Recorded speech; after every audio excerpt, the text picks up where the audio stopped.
wonderful world of HungryHeath. Now, I am not a classically trained chef. What I am is a self-taught home cook.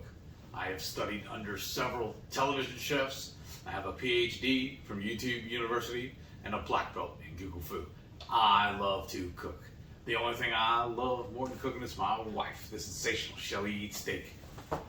Together, we host what we like to call the Friday Night Feast. Now, this happens every Friday night, 6:30 Central. We cook up an entree, we cook up maybe a couple little snacks, we'll show y'all how we do it, and then we just sit around and just chew the fat with all of our friends in the Hungry Horde. We hope you can tune in sometime. We have a blast, and we look forward to it every single week. But today's video is actually not about us cooking. It's about a recap from our recent cruise on the 2022 low-carb cruise on Royal Caribbean.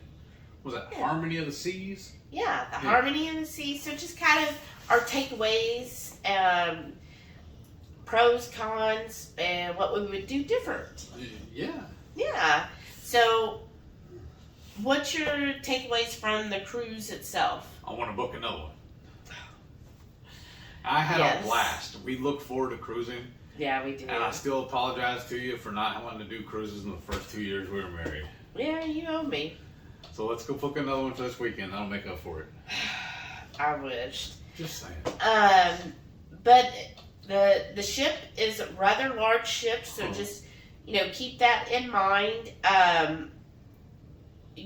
So a lot of times the dining area is going to be in the aft, which is in the back. Our room was actually in the very, very front or forward. It was actually so far front that our window was actually a slanted window because it was at the point of the ship. So just kind of keep that in mind that, you will be having to walk to get to basically everything. Now, for some people, it's easier if you are more in the middle, but those are going to be pricier because then you're halfway to anything.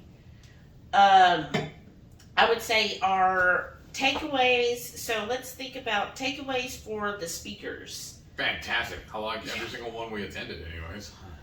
There was a couple we missed just because scheduling issues. We just weren't able to get over there. And that would be my suggestion. I've heard other people say, oh my gosh, I like to cruise whatever, and I feel like, well, now I'm going to be stuck in this conference or I'm going to be held hostage. It's not like that at all. There's absolutely no policing. There's no judging, at all. So if you go to one speaker and you don't go to any others, that's fine. There's no check-in sheet. You just come and go as you want. And in fact, on some of them, there was a show that would start that maybe they wanted to see because the cruise line will put on a show usually at 3 p.m.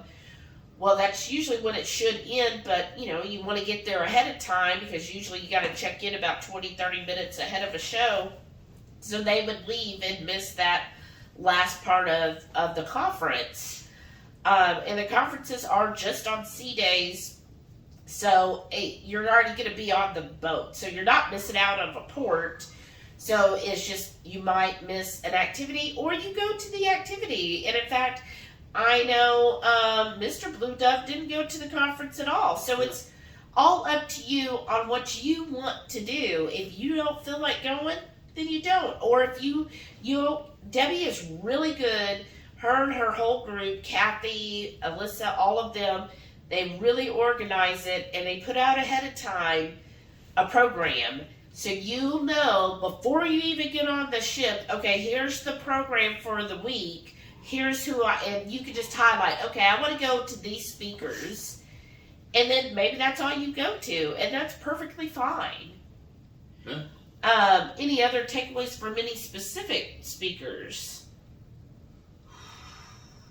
No, not really. I really enjoyed, there was a few speakers I'd never heard of. Of course, we've heard of Dr. Simons, Marie Emmerich, Autumn, Bronson. Yeah. The rest of them I've heard of Dr. Boz, but I never really listened to hers was amazing. That was actually pretty good. Yeah, hers was a great talk. I've heard of Natalie, but I've never had her. This was actually her first speaking appearance, and I thought she did a fantastic job.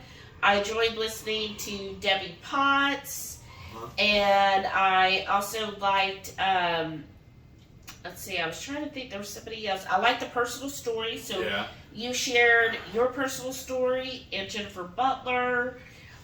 So those were really good. It was just, I really enjoyed the speakers. They made it engaging. I thought Autumn did a fantastic job as the host. So I liked how, again, shout out to Debbie and her team. I mean, it was really well ran and put together, because when she gave out swag, it wasn't like, hey, we're going to throw everything out at once and you just go for it. Right. They sprinkled it over the 3 days. So I thought that worked out. They had lots of prizes where it felt like almost everybody walked away with a prize. Yeah. So that was really good. Of course, Ketochow was the sponsor, and I mean, Chris and Miriam were at every single one of those conferences. Most everybody would show up to them, and the ship itself, again, when she says no keto please, no keto please. Nobody's judging or watching what you eat, when you eat, how you eat, none of that. So don't feel like you're pressured. If you're somebody who's like, well, when I'm on vacation, I'm going to eat what I want to eat. You can. Yeah. Nobody's going to judge you for that. And, the same goes if you're somebody who's, more strict, like we tend to be more strict. Don't judge other people either. And then let's see, the ports I thought were really good. They really were. Yeah, I enjoyed those. Oh yeah, I had a blast. And then I know we gave a lot of tips on the cruise. Was there anything that you felt like you wouldn't do on the next cruise? I know you meant the meat. Met the meat? Mint the meat. You were going to go get snack. Oh, yeah. I'm not going to worry about doing that again. Yeah. Well, I say that because we already have the Ziplocs. They're already in the luggage. They're already there for next time. If we do want it, it's already set up. Yeah. I would say the other thing, my other takeaway with the cruise itself is I heard a lot of people getting like the deck chair clips. Oh, yeah. In case you're somebody who plans on being by the pool day in and day out, I don't think that was a necessity. Yeah, I don't regret not getting them. Right, we didn't get them because we know ourselves we're not pool people, and with Heath's condition, he can't really go in the hot tubs anymore, so we didn't need it. I probably didn't need to bring both bathing suits because I only used one time. And dress up, I would say. Oh yeah. If this is how they always are, you don't have to worry about getting fully dressed up like in cocktail dresses or even a nice dress. Like we'd said before, like think of your Sunday best. Like you don't even have to do that. On formal nights, we still wore our shorts and a t-shirt on one of the formal nights. Yeah. So that would be my other thing is don't stress about how you dress because it's going to be accepted no matter what. So don't worry about that. And then no need to like overpack. Now, if you're somebody who loves to dress up, go right ahead. But if you're like myself, and I know there's other people like me who are like, look, I'm most comfortable in jeans and a t-shirt. You don't have to stress about, oh, now I got to find a nice dress. You don't. So I felt like overall it was a very relaxed cruise. Now, the only negatives I had, and really even talking about it, thinking about it now, it's really basically just the first world problems. I mean, we stayed at the Holiday Inn before we went on the cruise, and I feel like those beds were more comfortable than the cruise beds. Yeah. But then I also thought the cruise's showers were better than the Holiday Inns. So it's kind of a weird thing. Because I'd love a wand, a shower wand, because it just makes life easier. And then... But they said the reason the beds were so hard is because they can't put a topper on them because they can't wash the toppers now. So that... Bring your on, I guess? I don't know. Maybe by next year, things will get a little better, but that really was a hard bed. Like, you couldn't bounce nothing off of it. And then, also in the pizza area, they wouldn't do a crustless pizza for us or a pizza bowl. Yeah. So I ordered. There was one time I think there was like 5 or 6 of us. At one time. 4. Well, there was a couple other times too though. Oh. Where we ordered a complete whole pizza Oh, or 2 yeah. and brought it over to the table and just scraped all the toppings off of it, stacked up all the bones. Basically it was just pizza bones. Right, and so and then the waiter was like looking at like we were crazy. I'm like, well, I don't eat bread, but y'all wouldn't cook it any other way. yeah, so And then Blue Dove wanted them to make it one time without the pizza sauce, and they're like, nope, can't do it. yeah, so All there. right. I would say in that aspect, if you're going to any of the complimentary restaurants, they're not very accommodating. Thank you. Because they really don't make much accommodations. Like we went to the Cafe Promenade, because that sandwich, Christopher told us that sandwich was voted like the best sandwich in the world. So I ordered it and I told them no bun, and they were just like, I don't know how to put it together without a bun. And I was just like, just put the meat on the and everything else. You just act like the bread's there, But so it just throws them off. Yeah. So I feel like in the complimentary restaurants, they're very much of it has to go this certain way. Well, and if you throw something out there and you're like, oh, well, I only want it this way, they're like, oh, that's outside the box. We can't go that way. Because I think what it is when we've done galley tours before and everything, they have the pictures of what it's supposed to look like. Yeah. And they were required to make it look like that. Right. So it throws them off when they don't and can't do that. And then we did eat at one pig restaurant that was Johnny Rockets. Yeah, that was actually pretty good. And they actually made chili correctly. There was no beans in it. But they were accommodating. Yeah.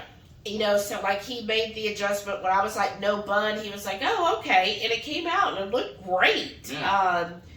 And I think that's one thing I'm on the fence. As before I was like, nah, we're only going to stick with the dining room and the complimentary food, right? I'm really considering, y'all, on the next cruise, the 23 cruise, that we might do the dining package. Oh, okay. So let me know if you're Surprise. considering that as well, because I would prefer if a group of us did do the dining package, and then we could still be as a group and go to like the steakhouse on the next ship, the Allure of the Seas. They will have a Brazilian restaurant, so I think that'd be fun if like a group 8 to 10 or so would say, okay, on Tuesday night we're all going to eat at the Brazilian for dinner that night. Punish them. Right. It's just, to me, that would be my con with the ship. Just the food. It was sustenance. Yeah. I just was not impressed with the food, at all. And then I got the internet package. Oh, yeah. But I still had to pay to use the chat feature. Yeah, that's a little. It's Nickel like and diamond, those little things like that where you're like, oh. So a takeaway with that is we were thinking, well, maybe we'll use walkie-talkies next time, which would be kind of a good benefit, because like even having the chat function on your phone, you didn't always get the notifications. You would have to like periodically check to see if you had a chat. There's a couple of people in our group, when you were on the ship, you were on airplane mode, so that didn't burn up your minutes. And then when they got off the ship, they didn't turn their phone back on normal. Yeah. So then they never got the notifications until we were disembarking the last day. Right. So that would be my other thing is maybe we'll do walkie-talkies next year. Let's see. Was there anything else as far as our takeaway? Not really. Because we didn't really explore the ship, because we were more focused, 1, on sleeping, and 2, visiting with everybody, and then attending the actual conferences. Yeah, we really enjoyed. I would have to say, I've got it. The solarium is the adults only area. Yeah. I like that because it really was quiet, at least the first half of the ship, or the first half of the days. The second half, I did notice people bringing their kids in there, which I was like, I wish they would have policed that a little bit better, since it says only 16 and up. That's my opinion. You've got the Windjammer, which is huge, so if you want to bring your kids, go to that area. There's no reason to come over there. So I don't, that's my opinion. But here's the thing: the solarium I thought was good, but it is a very short, small menu compared to like the Windjammer. So the Windjammer would have 2 omelet stations. They had 2 big stations where they would carve like ham, and they would have all the different sides and stuff like for breakfast. Whereas the solarium, they did have your hard-boiled eggs, and they would have it was just one station where you get your food. But I don't think they even had an omelet station. No omelet station. Just the regular, like they would have the scrambled eggs, the sausage and the bacon, and whatever pastries. I didn't pay attention to that.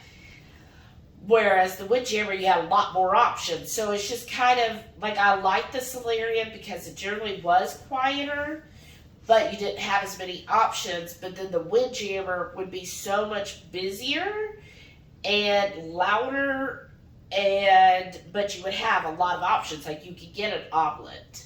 What was really weird though is my hard-boiled eggs. They served them warm. They were on the meat aisle or whatever section in a warming tray. So that was kind of weird. I had to go make my own ice bath for them. I went and got a bowl. They were shell on. Yeah, they were shell on, and so that makes it a little harder to peel when they're warm. So I went and got a bowl, put my eggs in the bowl, and then went over to the ice machine and filled it up. It's let them sit while I filled up the rest of my plate. Yeah, so I think what they do is they just, as soon as they boil the eggs till they're hard boiled, they just pour them in that pan. Yeah. And then you get them right there. So then you have to peel the hard boiled eggs, which if they're still hot. Well, they weren't hot, but they were warm. Yeah. And it just makes it harder. Yeah. So again, first world problems. But that was the thing there. And then for lunch, one time we went to the solarium for lunch. Again, just very limited options. And again, even though we're part of a low carb group, there's less than 10% of us. So there's carbs everywhere. So on all of the buffets, there was tons of pastries, breads, desserts, all of that there. So just be aware, because if you are someone who is easily tempted or triggered, you're going to have to find a way to deal with that when you go on the ship and plan ahead. How are you going to handle that when you're confronted with a wide variety of breads and carbs right there? How do you want to plan that? Right. It didn't bother me in that aspect because I was just like, I don't care for it, so I just moved on. Like I was saying though, because I've always been a fan of tropical fruits. That's why I still drink the Bang and the Reigns, because those are all tropical fruit flavors that I get. Yeah. So I did snag 2 pieces of pineapple off the buffet a couple of mornings. Like there was one morning I had it, and another morning I did the same. I had 1 piece. Yeah, 1 bite. Yeah. Well, it was 2 or 3 bites, but it was 1 piece of pineapple. Like a ring? No, not even that. It was just a good hefty hunk of pineapple, like a cube. Okay. So I just cut it up and ate it. I just basically stuck to bacon, sausage, and eggs. And then the dining room, we just ate at the dining room every single night. Because we wanted to hang out with everybody. Yeah. There was 10 or 12 of us at that table, I guess? I think it was a table for 10. Yeah. But anyhow, we went to the dining room every night. That was really nice. I enjoyed that. That was the one negative though. They were real chinchy about getting our refills. Like you and Shauna and Jerry, it was real hard for y'all get your coffee. So in fact, y'all know I don't like coffee. I had to start ordering coffee for them so they could get an extra cup. Yeah, because I think our waiters were just overworked. Yeah. And but other tables had really good service, didn't have the same issues. Anyways. So it was just mainly ours, which that happens, y'all. And again, we're just being critical. Yeah, well, there's you have to expect that sometimes that can happen. You're not going to have perfect service, but overall, I thought our room steward did great. I don't even know how he got in there so quick. And sometimes we would just walk and then be like, oh, we forgot something, to turn around and our room's clean. He's a ninja. I know. And he was really good about keeping our ice bucket filled, and that was nice. Even we forget to tell him, and he already did it. It's like, Yeah. oh, dude, awesome. So, and I would again recommend, one thing I would continue to do is bring your electrolytes. Uh-huh. Like, we brought a huge amount of electrolytes, Too and many. plus we got more. Right. That's what made it too many, but we got more on the ship, but that really did help because, especially if you're not used to the hot, humid weather, that really helped having the electrolytes. Right. And then I would say too, was because of everything that's happened in the past week, make sure you do continue to bring your K2 and vitamin D3 supplements. Uh-huh. Just because you're on vacation, you still need those, and that'll help you because, like, this ship had over 5,500 people, and a few of us did get sick from it. So you want to keep going on Few your. of them. Huh? You said a few of us. It was a few of them. Yeah, a few of them. That's 'Cause true. we didn't. Right. But you want to take some supplement like that so that you're keeping all of that going to keep your immune and everything up to snuff. Don't get lax on that. And sometimes just overdoing it, because like I overdone it. Like, my body was so exhausted by the time we got home. But I guess that's it. I didn't want to make this too long. Well, one thing we gotta do, I noticed from the other videos we did for the vlog and stuff, we gotta do our intros better on there. Oh, We just kind of jumped in. vlogs. We're just gonzo. Yeah, what did But- y'all think? Let us know what you thought about the videos. And then also, Debbie is working on getting all of the speakers, those videos released and out, so that y'all can watch those too. Again, we really enjoyed all the speakers. It's just a great way. What I really liked about this versus when we've gone to other keto conferences is this really felt more of a family gathering, Yeah. almost like a reunion in some cases, because you would hear the speakers, but then you would have the opportunity to be with the speakers, to visit them, to get to know them over the whole week. Like several people, Dr. Sivis, if you were fortunate enough and you were at his table, that several people were at the table he was at, so that was invaluable time Yeah, that's true. and information. Dr. Boz was at people's tables too, and Autumn, and then the Ketochow. Just having that accessibility to them all week at any time was really a really nice thing that a lot of times in the other conferences we've been to, they'll give their talk and It's they like us might, and them. right, or they might have a Q&A, but maybe there's 500 people that have a question and you don't get to get yours up there. Yeah. Or they're just in that headspace of, oh, I got to give my talk. And this way they kind of get to relax a little bit and not be so like, oh, I got to give this talk. I've only got this time frame. But now they were a little more relaxed. And then plus Debbie had evening opportunities for a Q&A. And it just really made it a lot more accessible to everybody. And you got to know them on a more like human level. Like, hey, we're all just humans here. And that was really cool to see that, them interacting with everybody. Right. It was really cool. Sorry, my neck. Still having issues.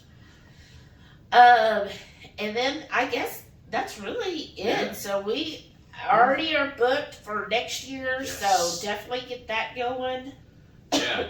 We look forward to having all y'all join us. It'll be awesome. Yeah, I'm excited about it. So we'll be, as we get closer to next year's, we'll probably put out some new updated videos at that as well.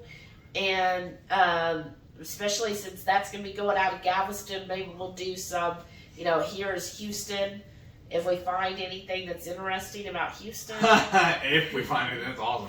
Well, we live here, we're saying that. That's beautiful. Well, when you live somewhere, like, we lived here our whole lives, like, to us, it's just like, oh, that's... That? You want to go there? Yeah, Okay. like, oh, okay, I guess you can do that. Like, I haven't done that for a long time. Or Because like at Orlando, everybody wanted to go to either Universal or Disney first. We don't have anything like that in Houston. We used to have an Astroworld, but it closed. So I'm trying to think what else is close, and what's close to the pier. I mean, to the port too. Before we start sail, because everything else is probably gonna be about an hour away. Well, so it's gonna be a little difficult too. Well, that's the thing, because nobody's gonna be staying near the port. That's what I'm saying. Right. So it's kind of spread out. The way Houston's laid out, it kind of makes it kind of difficult. difficult. Because again, Houston is a you have to travel to get anywhere in Houston. Number one, and number two, Houston is a business city. It's not a tourist city. Right. So it's not geared towards tourists. It's not geared for visitors to come and do that. Basically, if you head to Galveston, you can find a few things there, but how Debbie had it set up, I know last time, is she's going to have everybody staying here by the airport, which is way on the north side. So we'll come up with some stuff and just see what we'll put together for next year's cruise. Yeah. Well, we've already started looking and thinking and talking to some folks and to see what we can come up with. But so we'll keep you apprised. Well, I hope this was beneficial. I don't know. I feel like maybe we just rambled. Yeah, that's what we always do. They're getting used to it. All right. Thank y'all for watching, and don't forget, every Friday night, 6:30 Central, we'll go live for the Friday night feast. You saw we did it twice. We're on this last cruise. We didn't cook, but we still hung out with everybody. That was fun. Yeah. We had a blast. Thank y'all for watching. Make sure you hit that thumbs up button for me, please. Leave us a comment. If y'all are from Houston or you come here often, if you've got some good ideas for us, let us know. Yeah. And then we'll see y'all next time. Make sure you hit that subscribe and come and join the horde. Thank y'all for watching again. Thank you. Bye.